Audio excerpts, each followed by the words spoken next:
puntuales porque tenemos poco tiempo, muy poco tiempo, demasiado poco tiempo para 4 tremendos escritores como los que tenemos en esta mesa. Bueno, lo que vamos a hacer ahora es una mesa que tiene por título Narraciones del contacto con los pueblos originarios y que es la primera mesa de este diálogo con escritores y escritoras argentinos. Yo soy Susana Rosano, soy la coordinadora, es muy poco lo que voy a decir porque la verdad es que veo que vienen con un discurso y tienen mucho para decir. Yo simplemente los voy a presentar y me parece que es un gran logro de la mesa haber elegido 4 novelas que dialogan con el mundo aborigen desde distintas perspectivas y teniendo en cuenta distintos procesos civilizatorios, porque la primera escritora que tenemos en la mesa que va a hablar ahora es Silvia Paraguirre y la convocamos por una novela que ya me animaría a decir que es casi un clásico a esta altura, una novela de 1998 que se llama La Tierra del Fuego. En la diversidad de la mesa también está Fabián Martínez Icardi, que con Los hombres más altos produce una novela que tiene un par de años, donde se trabaja justamente la relación de este narrador protagonista con el mundo de los tehuelches en la Patagonia. Tenemos también a Roque Larraqui, que con otra tremenda novela, La Telepatía Nacional, donde ya en un tono mucho más, donde se rompe absolutamente el verosímil histórico, Roque va a ser una especie de novela disparatada, donde la telepatía le va a dar lugar para pensar algunas cuestiones del espionaje y de la forma política y de la forma de hacer política de la cultura argentina. Y finalmente la tenemos a Marina Clos, la más joven de las escritoras, con nada más y nada menos que 33 o 32 años, que ya tiene una obra importantísima, muy bella, y la novela, que es una novela del 2021, si no me equivoco, que se llama La Despoblación, es una novela que trabaja a partir del imaginario guaraní de la zona de las misiones jesuíticas. En ese sentido, bueno, me parece que hay una diversidad que puede llegar a ser muy rica en el diálogo que vamos a establecer en la mesa. Yo me callo ahora, empezamos, como dije, con Silvia, y le voy a alargar una pregunta disparadora, pero muy amplia, que es justamente, tu novela tiene esta particularidad, ¿no?, de ser la primera en este corpus que armamos para el encuentro. ¿Cómo se te ocurrió, mucho antes de Patricio Guzmán, tomar esta historia tan fantástica? Bueno, muy rápido así, porque tengo 10, 12 minutos, no puedo tomar de mis compañeros de mesa. Se me ocurrió porque muchos años atrás, yo cuando no tenía un peso, no teníamos con mi marido, Gerardo Castillo, hacía corrección de estilo. Una corrección de estilo que hice fue de la traducción alemana de Los indios de Tierra del Fuego, de Martín Lucinde, un antropólogo austríaco, jesuita, y me tocó el tomo de Los Yámanas o Yaganes.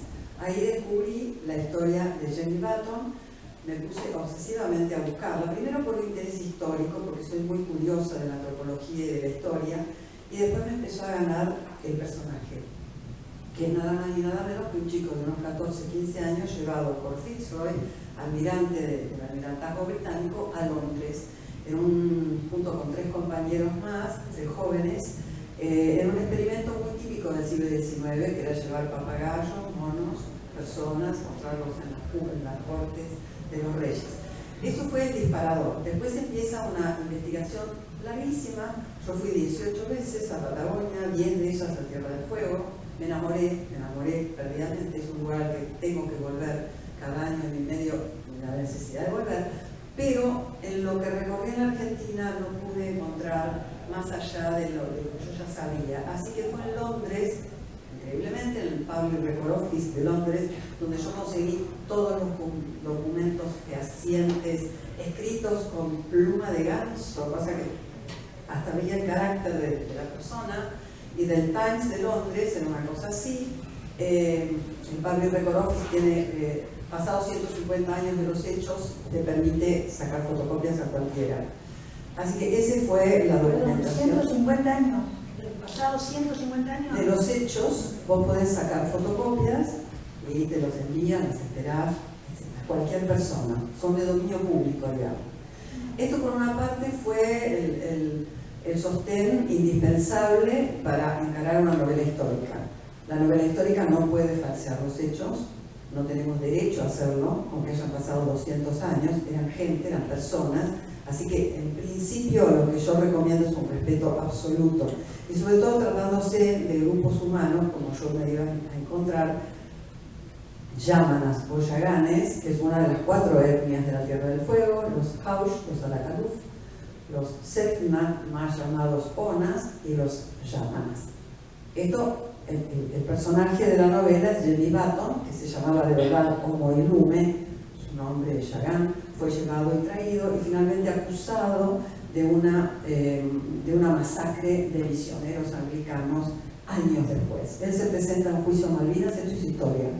Pero yo para contarla recurrí al viejo truco en literatura del narrador testigo. Como un chico que tenía la edad de él, que es bilingüe, Fitzroy lo junta y son 2 outsiders de los bordes del mundo que llegan al centro de la vida del siglo XIX, que era Londres, la potencia mundial marítima. Pero antes de esto, mucho antes, yo tenía un cuento que se llamaba El dueño del fuego. Yo hice la especialidad en lingüística en la facultad y teníamos una clase delirante de Toba, en la cual, o sea, si se hubieran hecho las cosas serias, nosotros teníamos que ir al Chaco. Pero había un muchacho, Marcelino Romero, al que se le pagaba la contribución, que se sentaba y le preguntábamos cómo se dice esto, o sea, un antimétodo total lingüístico. Es un cuento sarcástico, que lo quiero mucho, fue uno de mis primeros cuentos, pero el hecho es que este muchacho, y esto es literal, nosotros no lográbamos articular una gutural, decía él, y decía no. Era un tipo muy convencionalmente indígena, o sea, parecía todo sentado, el pelo abierto así, y se sentaba allá y decía no dábamos con el esclavo. Entonces había una propaganda que tiró al suelo con toda la investigación en aquellos momentos de la publicidad de las Mentoliptus, que eran unas pastillas muy fuertes, y había un tipo que tomaba una pastilla, tenía un moñito y el moño le hacía... Entonces, como ya harto de nosotras, de la caterva esa de lingüistas, un día dijo, levantó el dedo, no había hablado nunca, y dijo, señora, ¿usted vio la propaganda de Mentoliptus? Nos quedamos pasmados por la transculturación imponente. Dijo, bueno, ahí donde gira, ahí tiene que pronunciar. Bueno, después termina de otro modo el cuento desde ya, pero era moderno. Pero yendo a mi infancia, el tema del otro indígena, que es el tema que yo traigo, porque es el tema de esa novela, lo que tuve que sortear, los discursos que tuve que perforar y la desarticulación que tuve que hacer de una imagen construida en términos literarios, es algo que le voy a dedicar los últimos 5 minutos de mi tiempo. Esto vale la pena porque es mi infancia. Mis abuelos en el siglo XIX habían comprado un campo, españoles, en Los Toldos, en la provincia de Buenos Aires, al lado de el lugar que le habían dado a Coliqueo ya hacía años, y a su tribu, a su grupo humano. Así que eran vecinos, mis abuelos de ellos. Mi abuela era muy joven, cuando se casó 18, mi abuelo 31, muy católicos, y venía a su casa un misionero una vez al año. Mi abuela tenía excelentes relaciones con sus vecinos, así que mi abuela agarraba la americana cada vez que venía el misionero, la recorría y trataba de convencerlos a los criollos y de Coliqueo, los indios, los indígenas, que se casaran o que bautizaran a los chicos. Yo tengo el relato de mi abuela, que era una española leonesa muy graciosa, se querían mucho con sus vecinos, pero me hubiera gustado tener la otra versión, la versión de del otro lado. Bueno, la cuestión es que lograban traer una cantidad, supongo que era porque mi abuelo hacía un asado después, no importa los motivos, hacía un semicírculo en el patio. ¿Estás hablando del principio? Fines del siglo XIX, 1898. Entonces hacían un semicírculo y mis abuelos eran los padrinos, prestaban las alianzas, el otro los bendecía con palabras de latín, le importaba francamente, pienso que diría que era eso. Pero a lo que voy es a otra cosa. La vez que no vino más el misionero, les dejó a mis abuelos un librito que es la catequesis de los indios pampas, ¿no? Entonces yo te aseguro, o les aseguro, que un teólogo de primera línea es incapaz de descifrar lo que le querían enseñar a los indios, a los pampas, a los mapuches. Era bilingüe, español-mapuche. Y eso es una de las partes de la absoluta opacidad, la falta absoluta de intuición del ser de la persona que se tiene enfrente. Una de las preguntas era, que yo ni soñando podía responder: ¿sabe usted qué es la Santísima Trinidad? Por ejemplo, ¿sabe lo que es el infierno en español y antehuelche? Después venía la respuesta que se tenía que aprender de memoria, obviamente. Pero había una, la de la Santísima Trinidad, era una cosa que yo buscaba ver qué decía, que le ponía la palabra, si podía llegar a entender. Esas preguntas, Silvia, las hacían para catequizar. Es decir, Para sacarle el diablo y las costumbres, la cosa sexual los perturbaba mucho, las muchas mujeres. Entonces así les hablaban, o sea, una cosa ahí. De chica, muy chica, mi papá conservó el libro, lo tengo, es una especie de joya, para ver la desinteligencia brutal, no quiero ofender a nadie, de la Iglesia Católica, Apostólica Romana cuando vino acá. En América, desde ya, siempre fue el otro, desconocido, siempre la mirada que vio desde Magallanes, desde los primeros tiempos, es la del hombre blanco, el europeo, que ve a un ser distinto y lo asimila absolutamente a su mirada. De hecho, los marineros más toscos que vinieron con Magallanes tenían la cabeza llena de la zoología medieval, completamente fantástica, así que veían una cola y para ellos eran esto y lo otro. Es decir, no podían asimilar. Y eso pasa con Fitzroy, un tipo culto del siglo XIX, del almirantazgo británico, cuando viene con el Beagle y el Adventure, que es el tema de la novela, para en Montevideo y sigue hacia el sur, y hoy se llama Beagle precisamente porque el barco de Fitzroy era Beagle. Cuando él se topa con los yámanas o yagames, ellos le dicen tecunica, tecunica. Entonces él, montado en la loma, piensa que le están diciendo: este lugar se llama Tecunica. Entonces le vamos a decir: está bien, o sea, como una concesión se va a llamar el país de los Tecunica. No, en yamana quería decir: no entiendo lo que usted dice. O sea, le estaban diciendo: mire, usted habla y yo no entiendo. Le estaban diciendo los yamanas. Bueno, en términos de literatura, tuve que ver desde ya los relatos absolutamente esquemáticos, cosificados, incluso la historia oficial, cómo se filtra la mala fe. Ya sabíamos con Roca el genocidio. El Remington llega justamente para la conquista del desierto, entre varias comillas. Se estrena acá el Remington a repetición.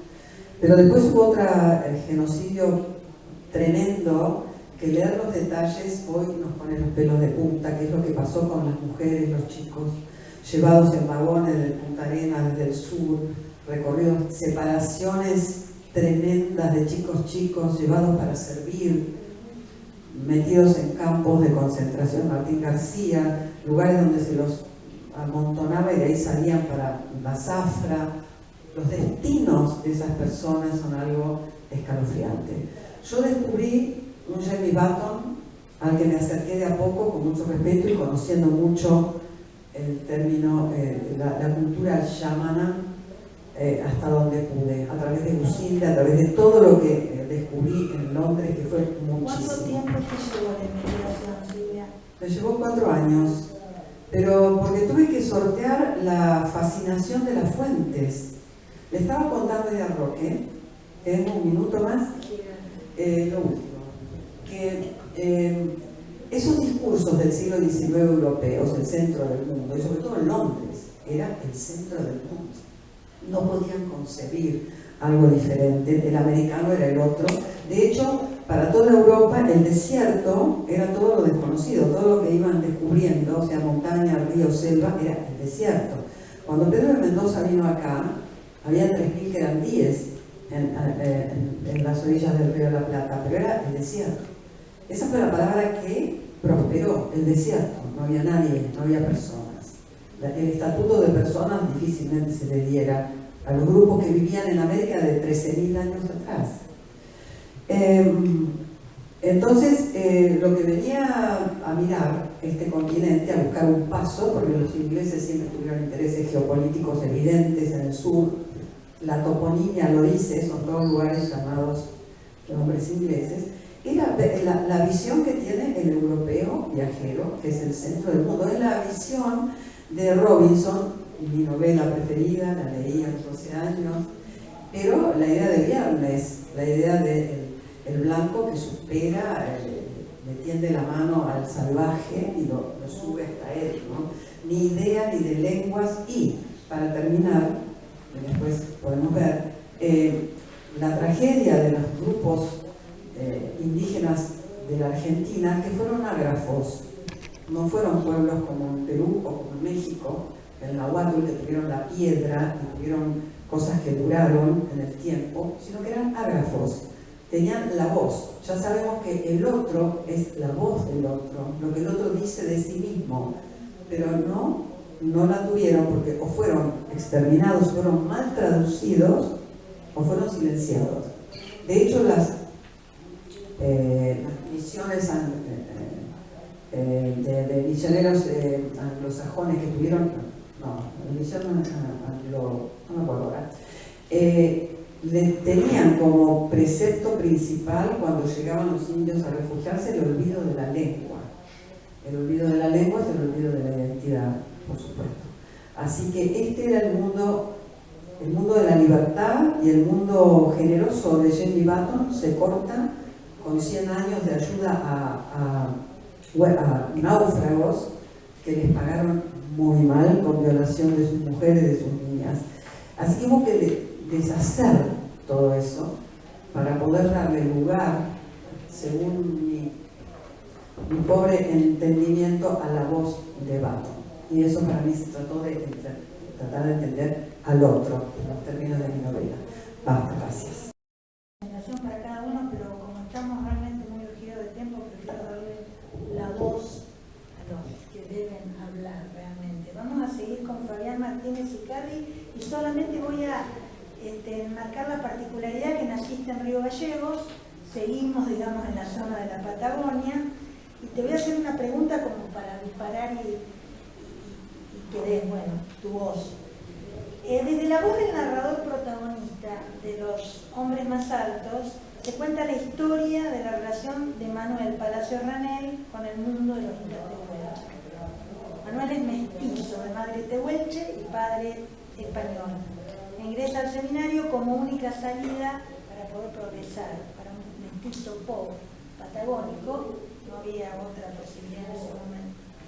Su compañero de estudio en el Colegio Salesiano de Rawson, AISO, y el encuentro en Fortín Mercedes con Ricardo Orsini, un excéntrico científico italiano, son el impulso a partir del cual Manuel piensa su gran teoría para dar visibilidad al mundo tehuelche. La pregunta concretamente es: ¿cómo surge esta idea de la gran teoría que pones en boca de Manuel y que va a posicionar a los tehuelches como el pueblo elegido por Dios?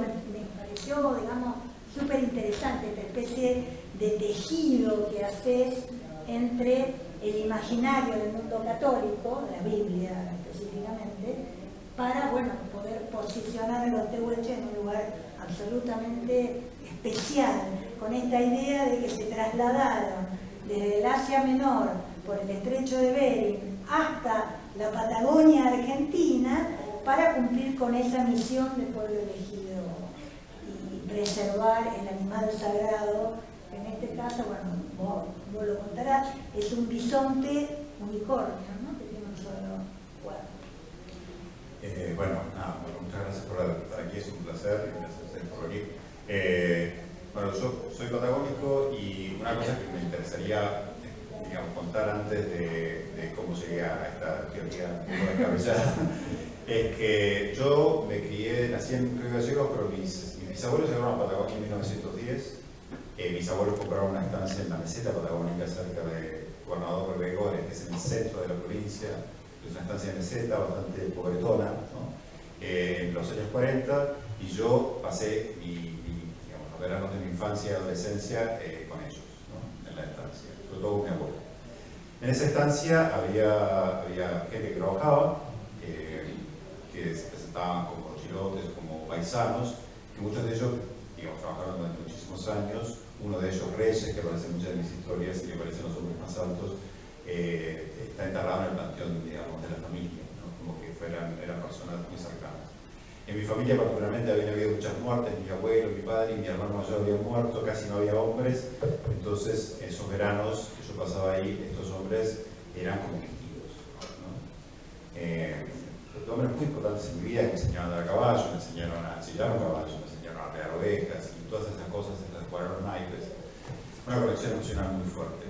Muchos años después, estoy hablando, 30 años después, yo hago otra visita a la estancia ya desde otro lado y encuentro a otro peón, un hombre nuevo que está trabajando en la estancia, me presento ahora que está con Tana, y él se presenta como Pocho y dice: yo soy tehuelche.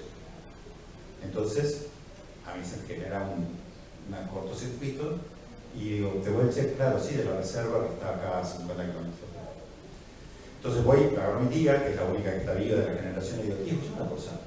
Entonces Barrientos, Sepúlveda, Reyes, sí, eran todos de pueblos originarios, eran tehuelches, eran mapuches.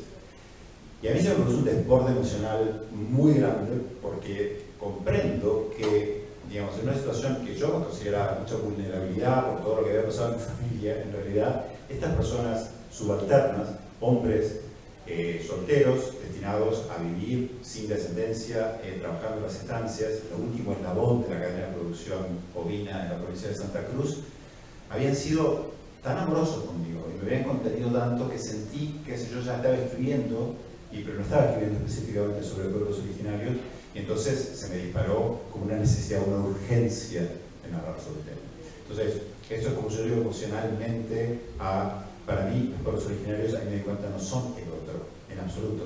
Yo me acuerdo del olor de esta gente, me acuerdo de las manos, la textura, las cosas que decían, la risa, el timbre de la voz, no son para nada el otro para mí. Entonces, claro, como decía Silvia, que me encantó toda la revolución que existe, claro, después uno se confronta con la manera en que nosotros estamos construidos en Argentina con respecto al otro, con respecto al mundo. Y los mitos fundacionales de este país, ¿no? Mitos que, bueno, hablando del genocidio, una pequeña nota de color, que decía Silvia, toda la investigación que se está haciendo ahora sobre los campos de concentración y los desplazamientos, estamos hablando en términos de población actual, si hacemos una regla de 3, estamos hablando de más de 2 millones de personas. Es como si ahora invadiéramos la provincia de Mendoza, que tiene 2 millones y pico, y sometiéramos a una parte, a otros restituyéramos, dividiéramos familias, violáramos, matáramos niños, mujeres, cerráramos el campo de concentración. Es más o menos, esa es la dimensión del genocidio indígena. Ese tamaño, para que tengamos una idea, ¿no? Y eso básicamente está saliendo a la luz ahora recién, hace unos 20 años, pero estamos hablando con Silvia antes, un grupo de investigación, un grupo de genocidio, y otros más, que están encontrando documentos en archivos arcanos de la Armada Argentina, de las congregaciones religiosas que ayudaban, Y también se hizo algo que se había hecho también en Bolivia, en Sorrera Kusikanski, que fue un trabajo de reconstrucción histórica de la voz. Y fueron a Río Negro y a Neuquén y hablaron con, bueno, en los años 80-90, serían nietos o bisnietos de personas que habían estado en situaciones de concentración, porque los que terminaron en las reservas fueron la minoría. La mayoría fueron redistribuidos casi como mano de obra esclava. Entonces, esas personas después de una manera se diluyen de alguna forma en la sociedad. Entonces, para mí, hay un vacío hay un vacío enorme, sobre todo un vacío dentro de la historia y también en la literatura, del genocidio del siglo XIX a el marrón, el cabecita negra, el villero, el planero, toda esa otra construcción que tenemos ahora, que es básicamente una nueva versión de lo mismo. Pero bueno, no sé cuánto tiempo tengo más. Una nueva visión del racismo. ¿Tenés 5 minutos? Bueno, entonces ahora la teoría del paratagma. Bueno, entonces yo soy escritora, entonces digo, bueno, ¿qué hago con esto? A mí me llevó 10 años la investigación mía. Y digo, ¿qué hago con esto? ¿Cómo cuento esta historia? ¿No? Entonces primero busqué un narrador que me sintiera cómodo, que era un mestizo, que básicamente es madre trihuelche, padre desconocido, la madre muere cuando él es muy chico, y él se crea una estancia de ingleses y norteamericanos. Entonces, digo, bueno, culturalmente puedo narrarlo porque está narrado en primera persona con más comodidad, porque culturalmente es más blanco. Yo no para nada me hubiera sentido cómodo ni lo hubiera intentado narrar un tema de una apropiación cultural que creo que en el siglo XXI para mí éticamente es insostenible, como escritor y como lector. Hay gente que opina distinto, pero yo en ese sentido soy bastante estricto y me parece que la única manera de acercarme era a través de lo más cercano a mí, ¿no? Entonces, ¿qué pasa? ¿Qué pasa a Manuel? Manuel Palacio, que es un personaje que está basado en un personaje real, que se llama Manuel Molino originalmente, que en realidad era mestizo choro, de una subnación mapuche del sur de Chile. Sigo mucho la historia de él, y él, bueno, se cría en una estancia sin saber ni siquiera, es decir, el concepto de indio es lo que se lo dan los otros al indio, como el concepto de negro africano se lo dan los otros. Es decir, él se cría en la estancia hasta los 13 años, en un lugar donde él jugaba con las hijas y aprendía a hablar inglés, aprendía a escribir y además. Cuando llega al colegio salesiano de Rawson como pupilo, ahí le hacen ver que él es el otro. Eran todos distintos los que estaban ahí, porque había descendientes de sirios, de italianos, de ingleses, había rubios, gorditos, pelirrojos, pero él era el más distinto. ¿Por qué? Porque era mestizo. Ni siquiera lo consideraba mestizo, era indio. Entonces él se confronta ahí con la bestialidad de la construcción del otro como un ser inferior. Que hasta ese momento no lo había visto. Entonces se empieza a revelar, y bueno, pero como decía recién Susana, es decir, no tiene muchas otras posibilidades, un chico huérfano, mestizo, y los salesianos le ofrecen, como le ofrecieron al personaje al real donde está basado, una posibilidad de avance, pero bueno, siempre dentro de esa contradicción de que está dentro de un sistema que a su vez lo está despreciando. Llega un punto además cuando tienen que ordenar sacerdote, tienen que pedir una dispensa papal, que eso lo investigué muy bien, es decir, los mestizos tenían que pedir disculpas al Papa por ser mestizos, hasta muy poco tiempo atrás. Y que el Papa permitiera, ¿no?, que se consagrara. Sí. Y entonces el Papa tenía que perdonarlo oficialmente por ser mestizos. Es decir, bueno, entonces, ¿qué hace Manuel? Para hacerlo rapidito, pero entonces Manuel, y esto es un dispositivo literario, porque no tiene nada que ver, mucha gente lee el libro y cree que esto es parte de la mitología de Hueche. Yo no soy un etnógrafo, no. Sí, lo dudo que estos los tehuelches creen en el episodio tricolor, no, eso es una locura mía. Entonces, bueno, yo por otro lado, rapidito, hay unas pictografías muy impresionantes. La ficción es verdadera, sí, exacto. Uno crea cosas que dice, uy, estoy creando un monstruo. Claro, la ficción es verdadera. Hay 2 o 3 pictografías, yo he visto una sola de ellas, por ahí otra también la cual de las manos, pero la del lago Posadas, que tiene realmente el aspecto de un bisonte con un cuerno. Y este personaje, donde yo baso este presbítero que yo real, que era también antropólogo y arqueólogo como mi personaje, él había planteado, y yo conseguí los archivos en no sé dónde, de revistas salesianas, que habían habido en la megafauna grandes bisontes unicornios merodeando la Patagonia. Entonces dije, bueno, ya tenemos algo, acá algo muy interesante. Pero después digo, claro, que Manuel tiene que pelear esta batalla en el territorio de los otros. Como está pasando ahora, por ejemplo, que los reclamos de tierra mapuche que se hacen a través del sistema judicial, desde que la Argentina se adhirió al tratado de la OIT y demás, él hace una cosa parecida, ¿no? El sistema judicial se los voy a pelear desde la misma religión de ellos. Entonces empieza a atar cabos y dice, bueno, descubre el origen de los unicornios es en el Asia Menor. Entonces dice, bueno, y después entra a ver cómo van avanzando los unicornios a través de la historia, y encuentra una conexión. Todo es wikipediable. Así que si quieren seguir, todo es absolutamente comprobable.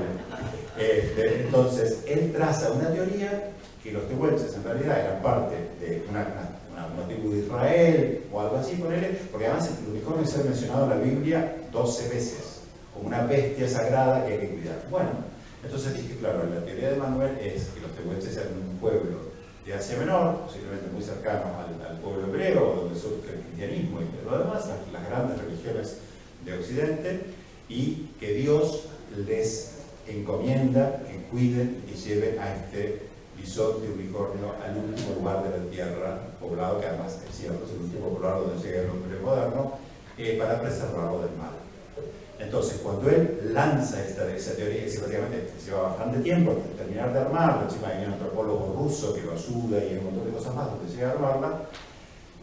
Y bueno, no sé, creo que ya tengo que terminar, por supuesto, se da cuenta que en realidad esta teoría, por más fantástica que sea, no la voy a saber en ninguna parte, porque es una pelea, bueno, ya está perdida. Tienen que seguir, si no sería un spoiler muy grande del libro. La tiene que, básicamente se da cuenta que se tiene que arremangar y la tiene que buscar por otro lado y decide, y no ningún claro, porque el libro aparte se puede leer, ya que estamos, como una novela aventura. Sí, porque él después decide básicamente que tiene que encontrarlo vivo al unicornio, porque él considera que está vivo. Entonces hace, que es la parte más, digamos, climática de la novela, se interna los Andes con Reyes, justamente, con mi querido Reyes, que lo acompaña, que es el vaquiano, a buscar este bisonte unicornio, y ahí pasan cosas. Hay que leer. Pero bueno, eso fue lo que intenté hacer. Bueno, vamos a hacer.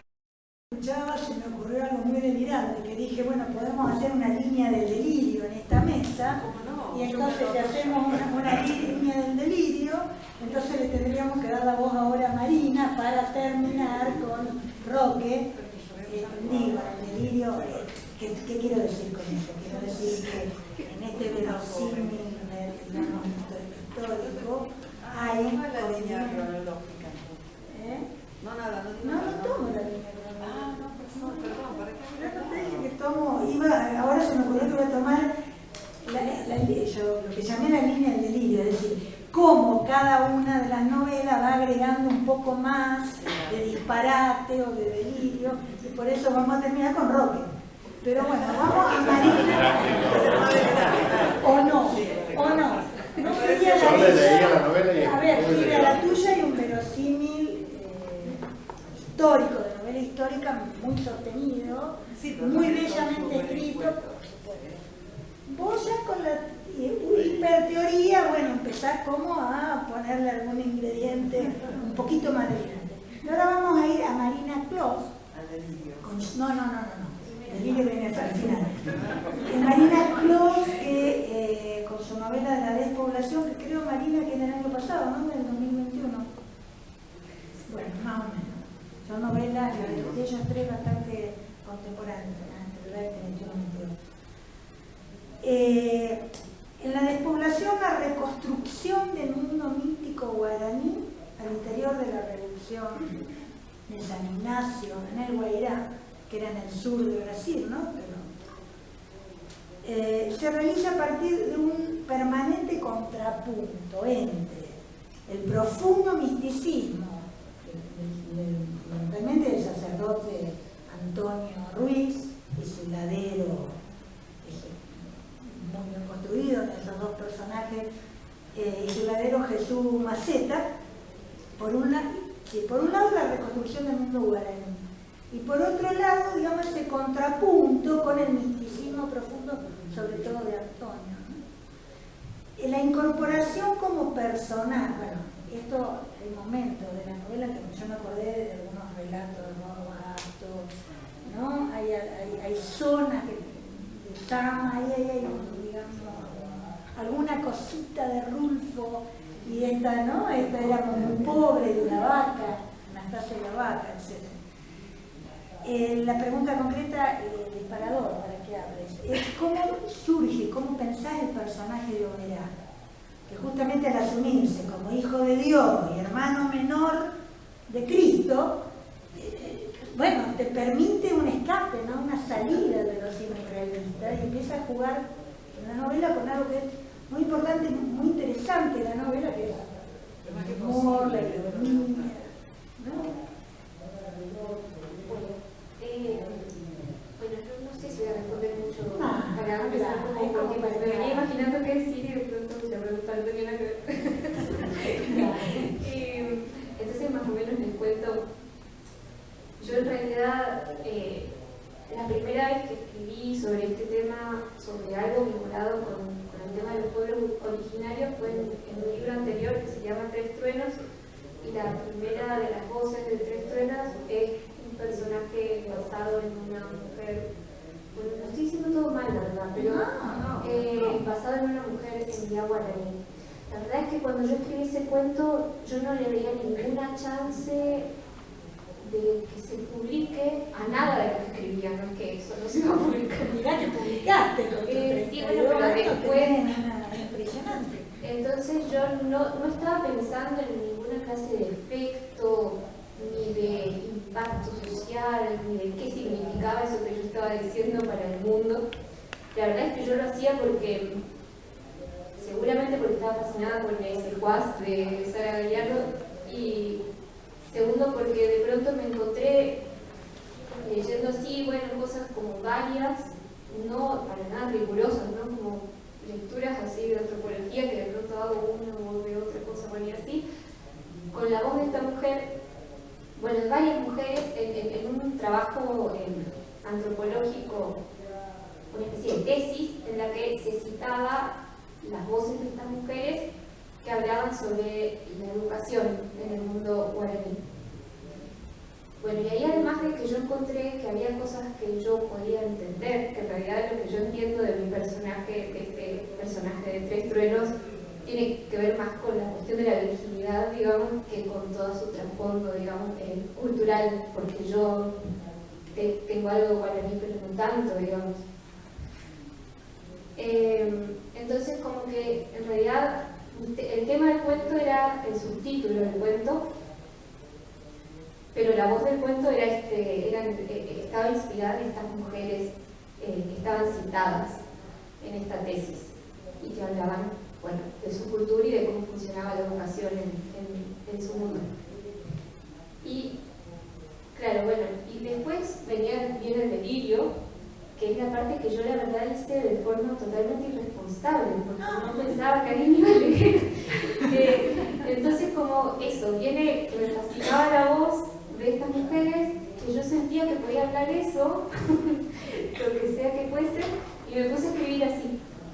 Entonces después, bueno, el cuento finalmente se publicó, salió el libro y demás, y claro, y después el efecto de lectura era como que era real, como que yo había escuchado que alguien me dijo todo eso, que existía esa persona.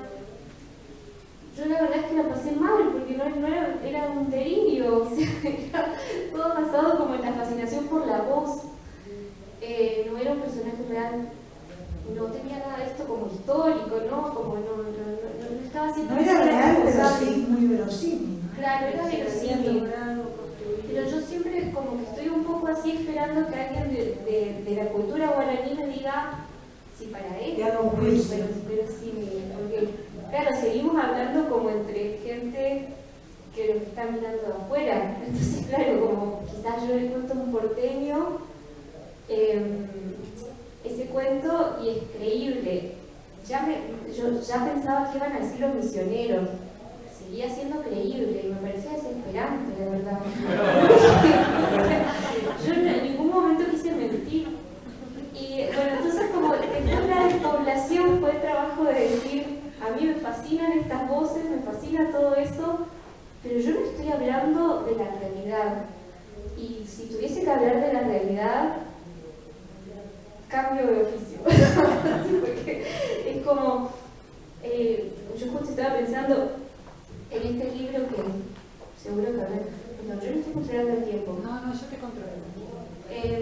En este libro de María Moreno, que se llama Oración, y entonces ahí, no sé si lo leyeron, pero aparece esta carta de Rodolfo Walsh, que era como un escritor fascinadísimo por la realidad y por tratar de hablar de la realidad, ¿sí? O de captarla de alguna manera.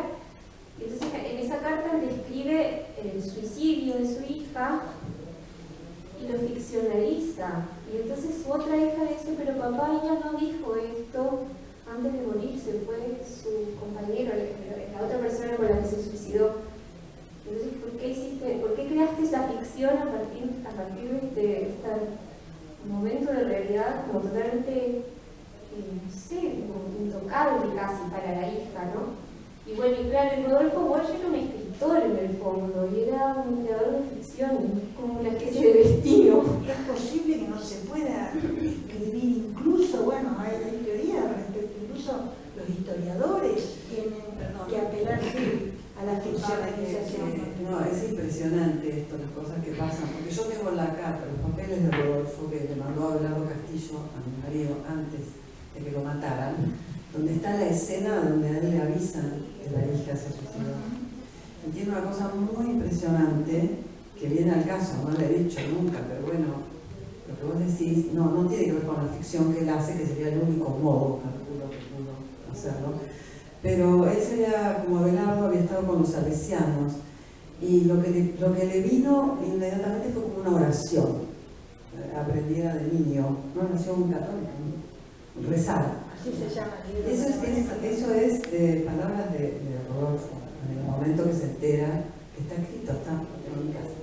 Me impresiona esta web. Sí, la relación. Lo que yo pensaba es eso, como incluso este escritor totalmente fascinado por la realidad, de pronto se encuentra ante un hecho que no puede narrar tomando solamente la realidad, y ahí uno se pregunta, claro, ¿pero qué es la realidad? O sea, todo lo que Vicky, que es esta hija que se suicida, podría haber dicho y no dijo, o estaba pensando en decir y no, se pegó un tiro, ¿sí? ¿Dónde queda eso, digamos? Entonces, como también, nada, no me gustaría pensar que yo estoy hablando de la realidad nunca, porque es como quedarse de pronto con los hechos materiales. No me parece Bueno, que sea pero te voy a provocar, acá te voy a provocar, porque si no estoy hablando de la realidad, pero sin embargo en la despoblación haces un señalamiento que es, digamos, del orden de la historia, es decir, hablar de la nación jesuítica, bueno, poner en el Guairá, y si uno va a Wikipedia, como va el compañero que tengo a la derecha, uno se da cuenta que eso realmente existió. Entonces, ahí me parece como un juego, como una torsión, que es tremendamente interesante, porque en realidad vos dijiste la realidad, ¿y cómo conocemos la realidad? No lo digo yo, lo dijo de Foucault en adelante, una pila, y la conocemos a través del lenguaje. Entonces, esa mediación del lenguaje... Ahí voy. Como yo creo que, entonces lo que yo, como un poco aterrada por este efecto de lectura, de que la gente piense que yo estoy hablando de que las cosas son así, de que el personaje es real. De que el personaje es real. A mí igual, en un momento dije, no voy a escribir más sobre este tema porque claro, si todo el mundo está interpretando como que esto es real, está sucediendo toda esta cuestión de la apropiación, digamos, que yo estoy creando una representación que todo el mundo ahora va a creer y que va a generar... Bueno, a Fabián le preguntaron si la teoría era cierta, ¿no? Ese límite, ese borde, es muy difícil de separar. La ficción de la realidad. Claro. O cómo conocemos la realidad si no es a través de ficcionalización. Bueno, y entonces como que lo que me pareció que era como... Bueno, dije no voy a escribir más sobre este tema, pero claro, yo después seguía leyendo y la verdad es que me daba muchas ganas de escribir los textos, no los textos solamente, porque a veces son textos orales, digamos, los de la cultura guaraní, a veces también son, no sé, citas de cosas como orales, de discursos orales, y todo eso me daba muchas ganas de escribir, o sea, era como yo no podía dejar de tratar de hacerlo.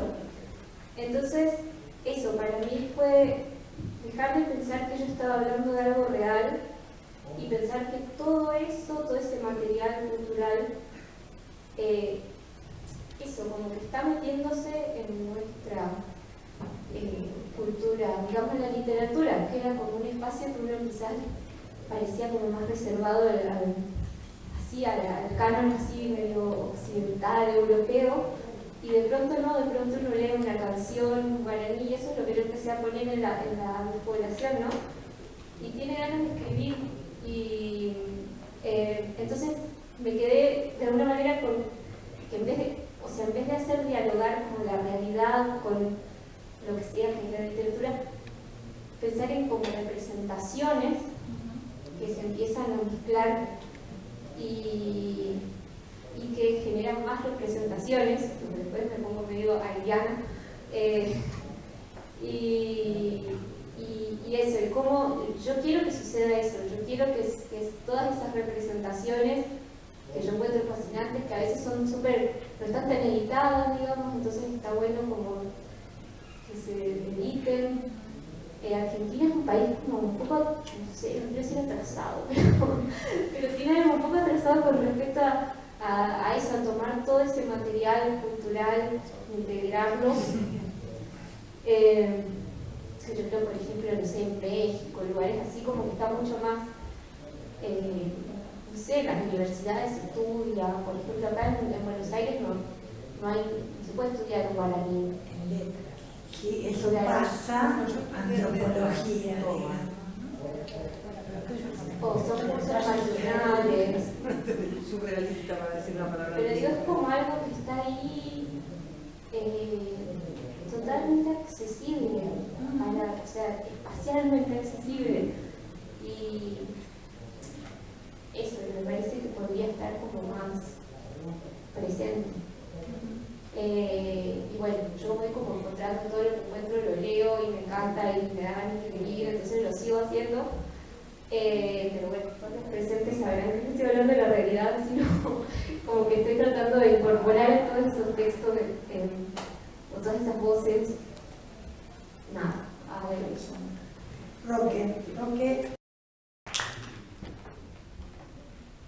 En Telepatía Nacional, un comité de hombres ilustres con ínfulas positivistas, comandados por un señor que se llama Amadeo Ramón, decide importar en la década del 30 19 indígenas desde el Amazonas, vía, digamos, Perú, ¿no?, para instalar un parque temático en la estancia que tienen de señor en Tandil. Es decir, ya el verosímil estalló, el verosímil realista estalló definitivamente. Hubo concreciones así de selva en París. La pregunta, pero es disparadora, ya nos pusimos de acuerdo en que cada uno podía plantear. ¿Por qué se te ocurrió ubicar esa ficción en la década del Fano? ¿Por qué en el tren? Bueno, buenas tardes. Siempre como lector me interesaron los relatos que exploran la alteridad, la construcción del otro, todo lo que tiene que ver con producir discontinuidades donde hay algo continuo, donde somos humanos, de pronto se produce un quiebre y una construcción que hace de un ser humano un otro. Pienso, por ejemplo, en un interés temprano por la ciencia ficción, que muchas veces explora esta idea bajo la figura del encuentro con aliens. Recuerdo en particular una novela que me atravesó y que sigue siendo una de mis novelas preferidas, que es Solaris, de Stanislav Lem. Una novela extraordinaria donde la alteridad además se presenta como casi absoluta, no hay manera de comunicarse con el otro, es casi un tema frecuente en Lem. Y también pienso en otros materiales como por ejemplo las crónicas de Hernán Cortés, entrando por primera vez en el territorio de México, encontrándose con la cultura cultura mexica y de qué manera este conquistador, opresor del pueblo mexica y de otros que lo ayudan a oprimir, va descubriendo y se va maravillando con todo eso.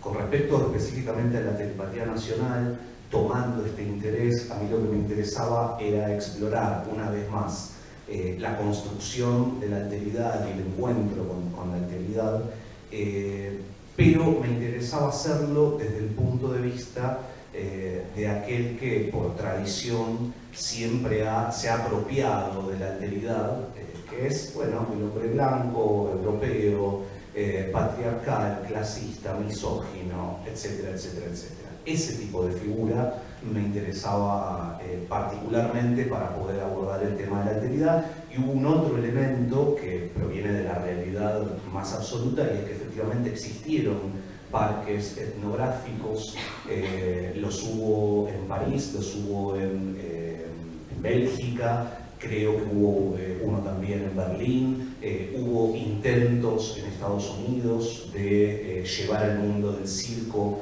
diferentes personas extraídas de diferentes lugares del mundo. Y en el caso de, la novela, la primera pregunta entonces fue ¿desde dónde narro? La primera respuesta había sido, narro desde un hombre blanco, con todas las limitaciones que eso supone, porque además es un hombre blanco, es un oligarca argentino que cree en el progreso, que cree en la ciencia, que se percibe bueno, noble y solidario. Y desde ese punto de vista me interesaba trabajar un elemento de la ciencia ficción, que es la telepatía.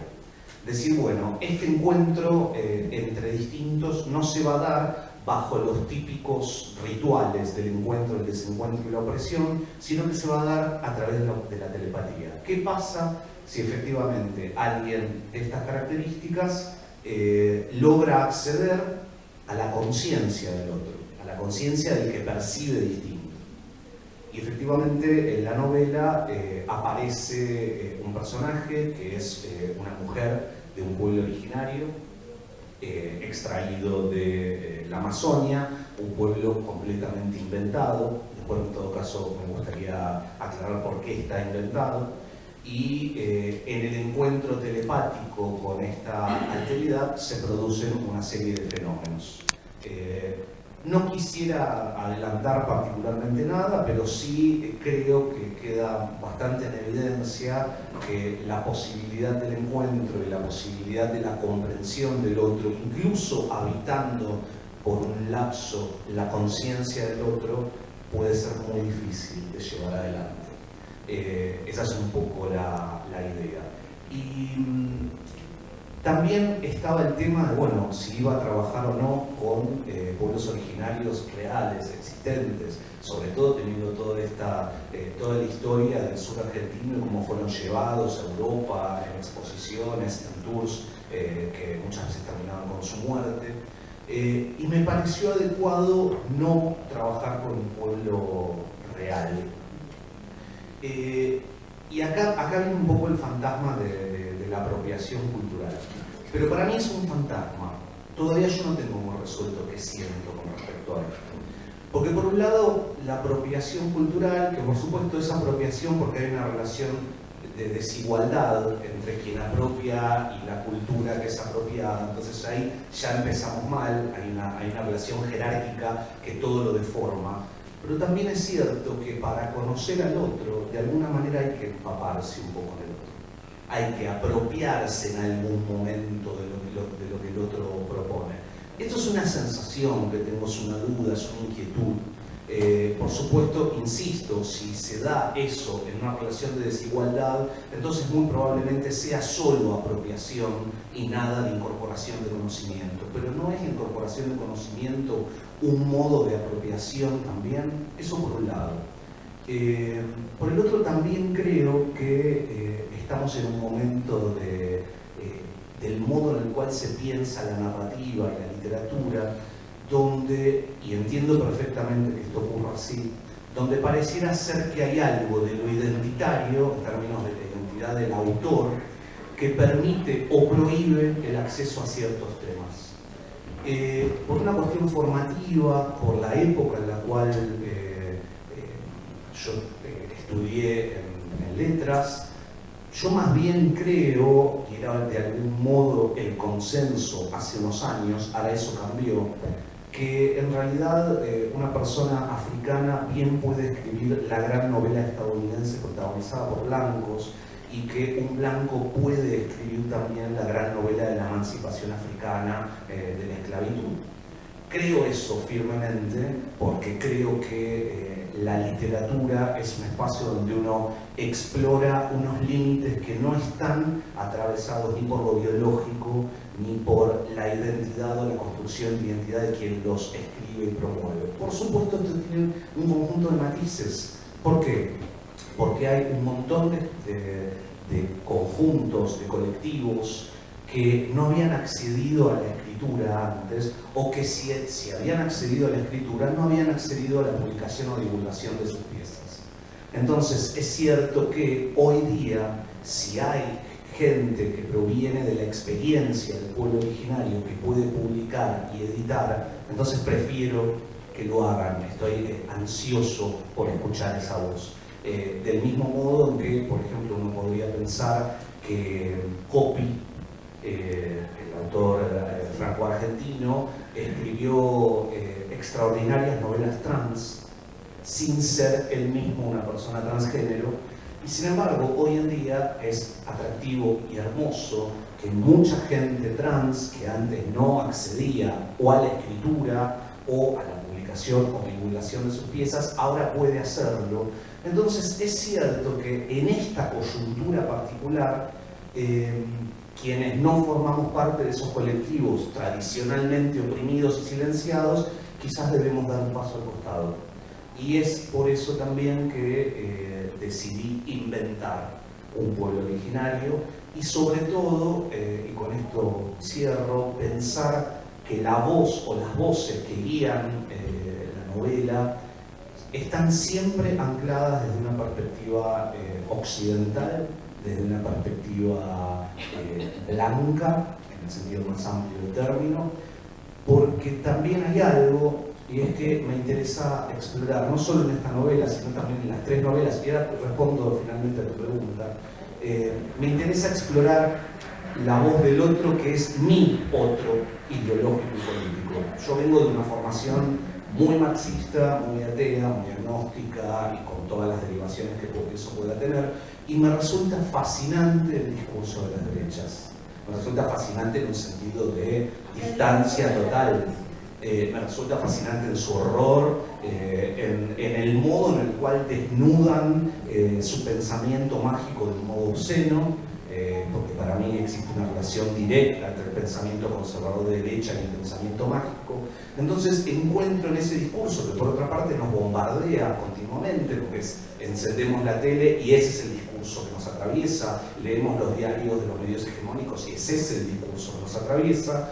Entonces me interesaba también trabajar una novela donde quien tiene la palabra es una vez más este tipo de sujeto, para que desnude en el tiempo de su narración sus propósitos, su horror y todo lo que de oscuro y negativo tiene, creo, en mi opinión, una posición así. Finalmente, yo escribí solo 3 novelas, ahora estoy escribiendo una cuarta.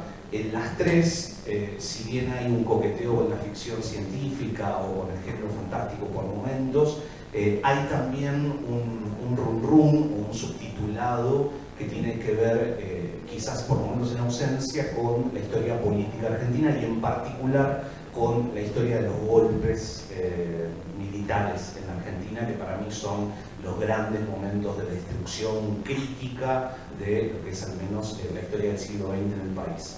Y es por eso que en la Telepatía Nacional me pareció adecuado pensar un proyecto tardío de parque etnográfico. Los parques etnográficos en Europa, etcétera, más bien existieron en la última década del siglo XIX y las primeras 2 décadas del XX. Entonces me pareció atractivo imaginar una Argentina que llega con retraso a ese impulso espantoso de convertir en seres exposición a otros seres humanos, lo hace en la década del 30, donde creo todos los valores más rancios de la oligarquía y de la derecha conservadora estaban en su esplendor. A mí me pareció fascinante, digamos, en la segunda parte de la novela, que no la voy a spoilear, esta conexión, ¿no?, de la telepatía con el espionaje, ¿no?, con, digamos, el uso político. Me pareció una idea así, ¿no?, disparatada, alucinada, pero muy potente. Es una idea en realidad que fue muy explorada por cierta ciencia ficción, sobre todo estadounidense.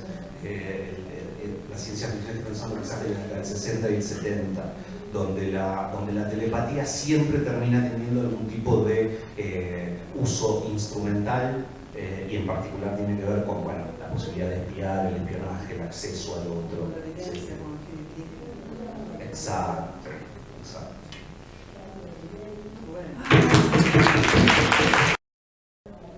Yo quiero decir algo muy breve. ¿Me escuchan o agarro el micrófono?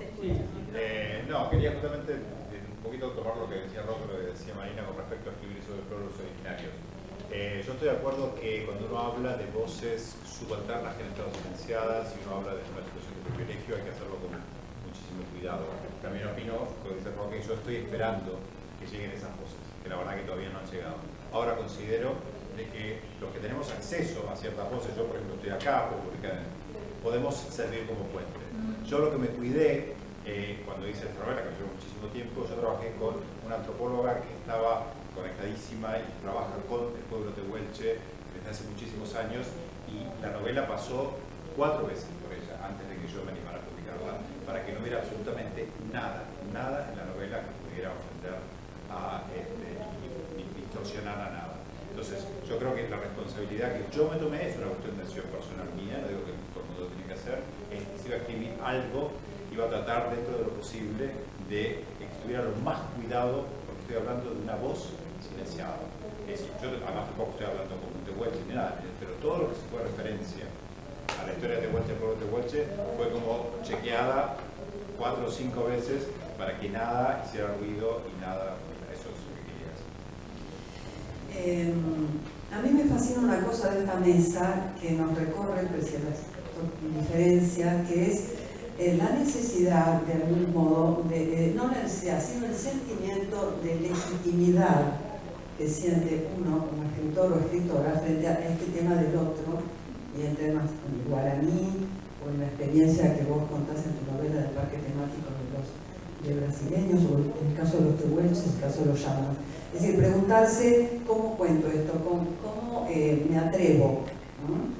En el caso mío, igual que Fabián, mi investigación fue exhaustiva, no solo sobre el pueblo llamano. Además, yo quería que la novela fuera en primera persona, rápidamente deseché que fuera chamana por una cuestión de respeto elemental. Nosotros somos aristotélicos, venimos de los griegos, tenemos una lengua que nos racionaliza y nos formatea de un modo, y las lenguas indígenas, aborígenes, tienen una racionalidad absolutamente distinta, absolutamente.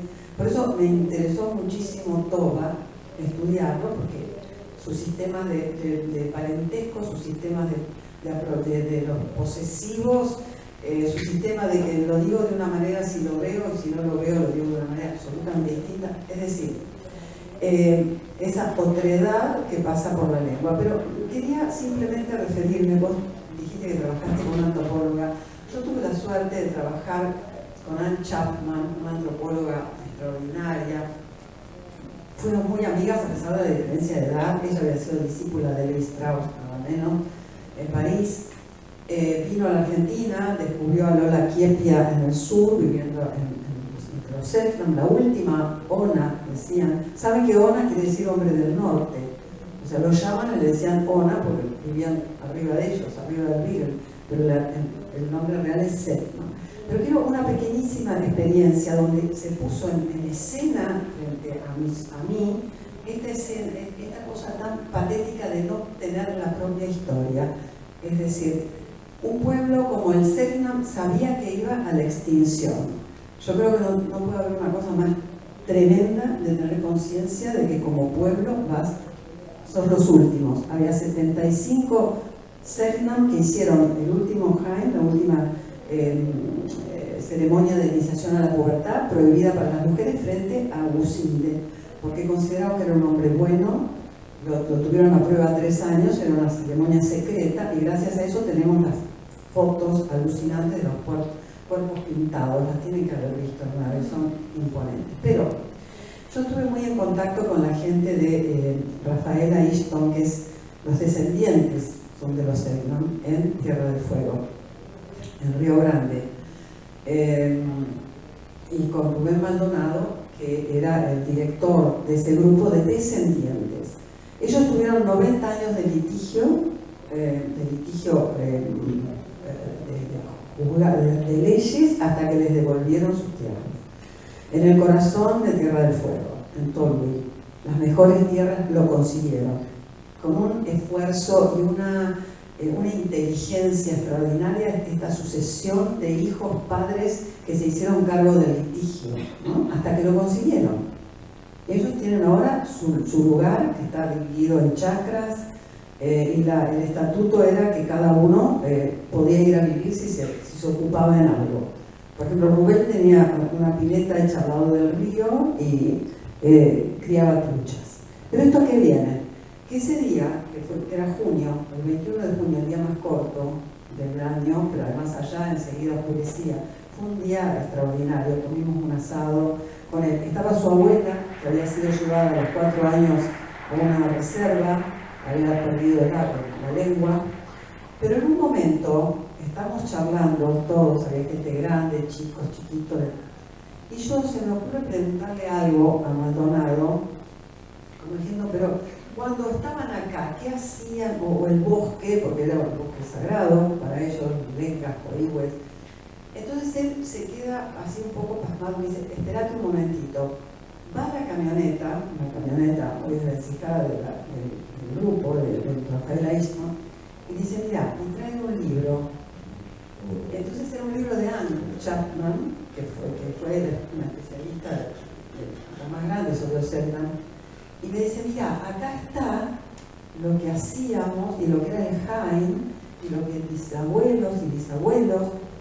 Entonces la escena se congela y vos sentís que ese hombre, cuyos abuelos eran Segnam, me tiene que contar lo que les pasaba a ellos, escrito por una mujer blanca, ¿no? Absolutamente honesta, porque Anne era una mujer extraordinaria, una antropóloga, una etnóloga de primer agua que se fue a vivir con Lola Chiepia.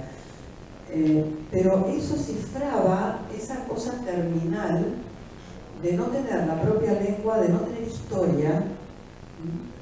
Entonces, de algún modo, lo que tratamos de acercarnos desde distintas estrategias narrativas, me parecen todas legítimas.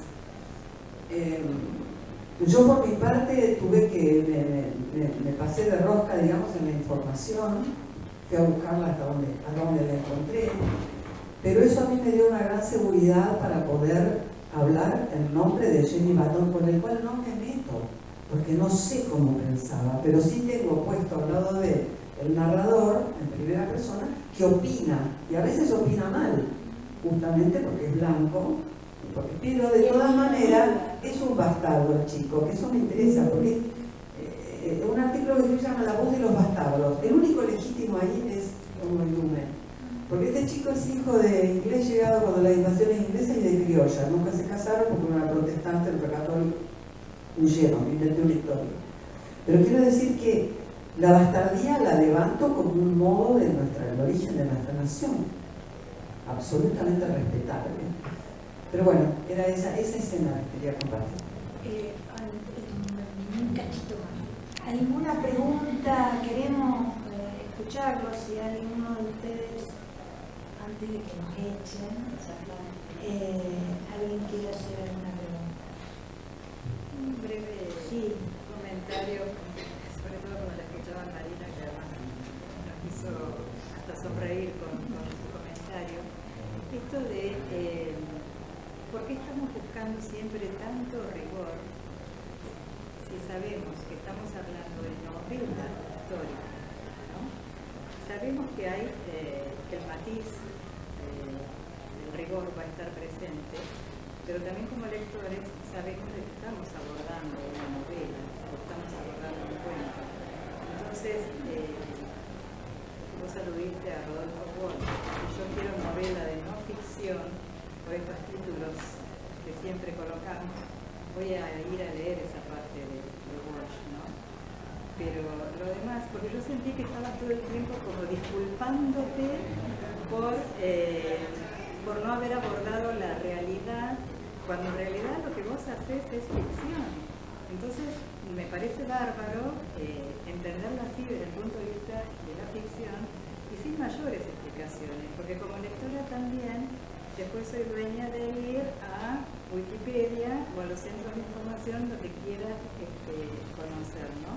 Eso por un lado. Y por otro lado también mencionaste de que en Argentina hay mucho por explorar de algún modo en esto, y lo auno con lo que dijo uno de los escritores, no recuerdo cuál, y es que creo que se explora, y se explora muchísimo. Lo que ocurre es que hay muchas voces de escritores de provincias que no pueden llegar a Buenos Aires o a las editoriales de Buenos Aires. Entonces están editados en lugares más pequeños y que estaría buenísimo que se puedan conectar para poder ayudar también a difundir esas cosas. Vengo de Neuquén y estamos formando parte del Ente Cultural Patagónico y les puedo asegurar que hay muchísimas voces que hablan sobre los pueblos originarios. Entonces, ocurre que estamos en un país que se dice federal y no lo está. Entonces, estas cuestiones ocurren, ¿no? Pero me despertaste muchísimo interés por ir a leerte, así que por todo esto que dijiste, no te agarres la cabeza porque te voy a leer como ficción totalmente. Y gracias, porque fue hermoso compartir con todos ustedes. No sé si querías decir. ¿Alguna otra pregunta? Bueno.